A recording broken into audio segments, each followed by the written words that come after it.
Hey hey hey, hola Indomax Indo Magazines.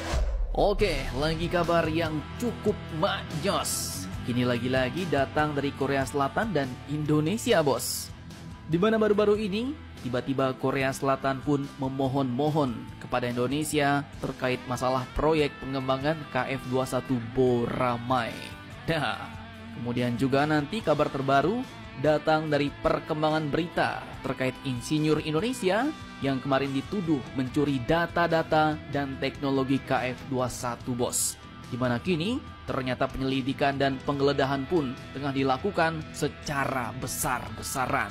Nah, lantas pertanyaannya, memohon-mohon bagaimanakah Korea Selatan kepada Indonesia? Dan apakah permohonan mereka kepada kita? Serta bagaimanakah kini nasib insinyur Indonesia yang dituduh mencuri teknologi KF21? Apakah semakin amsyong? Setelah ini kita bahas, bos. Kemudian nanti yang kedua, kabar baik datang untuk negara-negara pencari jet tempur bekas, bos. Pasalnya, negara Adiputra baru-baru ini mengumumkan bakal memensiunkan sebanyak 250 jet tempur bekas pakainya dengan teknologi yang masih lumayan gacor. Di mana di antara ratusan jet tempur itu ternyata ada juga jet tempur tersangarnya, bos, yaitu F-22 Raptor yang mau dipensiunkan. Nah loh, ngeri-ngeri sedap nih. Lantas, jet tempur apa sajakah yang bakal mereka pensiunkan? Apakah semuanya bakal dijual? Dan kalau dijual, apakah Indonesia tertarik? Penasaran beritanya? Cus! Tanpa banyak bacor, mari kita bahas cerita lengkapnya satu per satu, bosku. Oke, yang pertama datang dari Korea Selatan yang tiba-tiba memohon-mohon kepada Indonesia terkait proyek jet tempur KF21, bos. Nah, dikutip dari beberapa sumber berita berikut, pemerintah Korea Selatan pun baru-baru ini disebut telah memohon kerjasama aktif dari Indonesia untuk menyelesaikan proyek pengembangan jet tempur bersama KF21, di mana Kementerian Luar Negeri Seoul menyebut bahwa Wakil Menteri Luar Negeri pertama Korsel, yaitu Mr. Kim Hong Kyun, telah menyampaikan seruan tersebut pada sesi kedua dialog strategis bilateral dengan mitranya dari Indonesia, yaitu Bapak Pahala Nugraha Mansuri, yang diadakan di ibu kota Seoul pada Rabu 13 Maret 2024 kemarin, bos. Nah, sepertinya Korea Selatan udah mulai pasrah nih, sampai memohon-mohon, ya kan? Beliau Mr. Kim ini pun meminta bantuan Indonesia agar proyek tersebut dapat diselesaikan dengan lancar. Dan Pahala mengatakan bahwa negaranya, yaitu Indonesia, akan melakukan upaya aktif untuk mencapai penyelesaian masalah ini, bos. Akhirnya, Korea Selatan mulai menagih dengan cara lembut nih, bos. Dan sudah pasti nih, mereka ketar-ketir, ya kan? Takut kalau Indonesia tiba-tiba cabut dari proyek. Asalnya kalau cabut ya mereka bakal rugi bandar, bos. Pembeli pertamanya langsung kabur. Dan biaya pembuatan pun artinya bakal semakin membengkak. Pasalnya ya memang hingga saat ini, walaupun uangnya sudah disiapkan oleh Indonesia, pemerintah kita pun diketahui masih menunda pembayaran hampir selama 2 tahun kemarin, bos.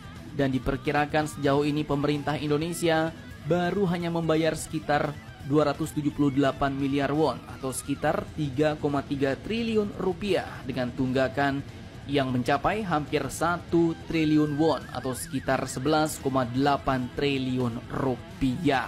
Nah loh, ngeri-ngeri sedap nih.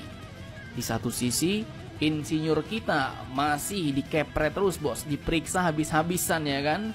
Namun di satu sisi, mereka ternyata merengek-rengek agar Indonesia mau membayar uang iuran ini dan tidak kabur dari proyek ini, bos. Nah, lanjut sementara itu insinyur Indonesia di Korea Selatan saat ini pun masih diperiksa habis-habisan, bos. Admin kutip dari Aerospace Review, diketahui bahwa penyelidikan secara besar-besaran di fasilitas KAI saat ini sedang dilakukan.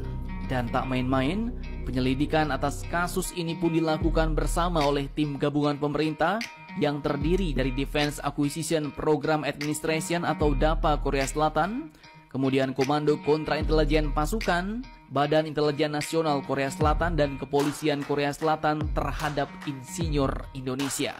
Salah satu media Korea Selatan, yaitu Jongang Daily pun melaporkan bahwa saat ini Departemen Investigasi Keamanan dan Badan Kepolisian Provinsi Gyeongnam telah mengirim sekitar 10 penyidik ke markas KAI di Sacheon, Gyeongsang Selatan sekitar jam 9 pagi pada hari Jumat kemarin, bos.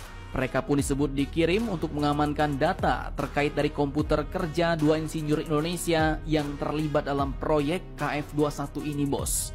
Bahkan selain itu, salah satu rumah dari dua insinyur Indonesia itu juga digeledah, bos. Nah loh, ternyata kasus ini sampai saat ini masih terus berlanjut nih. Dan hasil investigasi akhir pun juga belum keluar sampai saat ini sehingga belum jelas kebenarannya seperti apa. Apakah memang insinyur Indonesia ini benar-benar mencuri data rahasia atau cuma data biasa-biasa saja? Bahkan pihak Kemlu RI pun menyatakan masih terlalu jauh untuk menyimpulkan bahwa dua WNI ini mencuri teknologi penting KF21. Juru bicara Kemlu RI yaitu Bapak Lalu Muhammad Iqbal pun juga meminta agar tak buru-buru menyebut kasus itu sebagai pencurian data. Sebab ia katakan belum ada hasil akhir dari verifikasi yang tengah dilakukan. Nah, cukup amsyong nih, bos. Belum diketahui kebenarannya, tapi di mana-mana beritanya insinyur kita ini dibilang pencuri. Nah loh. Oke, lanjut kemudian kabar ketiga yang cukup mantap bagi para pemburu jet-jet tempur second nih.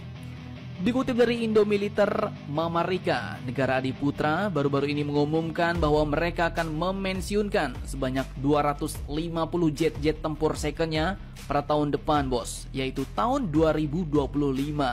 Nah, tak main-main, jet-jet tempur yang akan dipensiunkan ini pun cukup sangar, yaitu mulai dari 22 unit jet tempur siluman F-22 Raptor, kemudian 65 unit jet tempur F-15CD, 56 unit A-10 Warthogs, 26 unit F-15E, 11 unit F-16CD, dan 16 unit pesawat tanker KC-135 Strato Tanker. Ngeri-ngeri sedap, bos. Jet-jet tempur yang masih lumayan gacor nih. F-22 Raptor yang kemarin nembak balon Tiongkok pun sampai ikut mau dipensiunkan juga. Bahkan yang masih kita pakai dan lagi kita upgrade sekarang di Indonesia yaitu F-16CD-nya pun malah dipensiunkan juga, bos. Namun sayangnya belum diketahui apakah ratusan jet-jet tempur ini akan dijual semuanya. Pasalnya dikatakan bahwa penghentian sebanyak 250 jet tempur ini pun akan menghasilkan penghematan sekitar 2 miliar US dollar yang rencananya duitnya akan diarahkan untuk memodernisasi Angkatan Udara Amerika, khususnya dengan memperoleh pesawat-pesawat tempur yang lebih canggih, bos, yang direncanakan bakal mencakup 42 unit jet tempur F-35A dan 18 unit F-15EX atau Eagle II yang juga merupakan jet tempur yang mau diborong oleh Indonesia.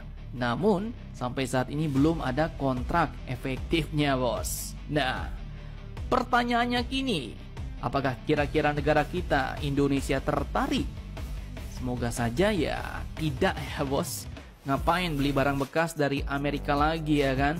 Udahlah barang bekas, rawan embargo pula, rawatan mahal, mending ambil yang baru, bos. Sekalian ya kan, sekaligus biar puas. Nah, jadi bagaimana menurut kalian? Jangan lupa komentar, tetaplah kalian barbar dan jangan santuy terus demi Indonesia maju. Salam Indomax, Indo make sense.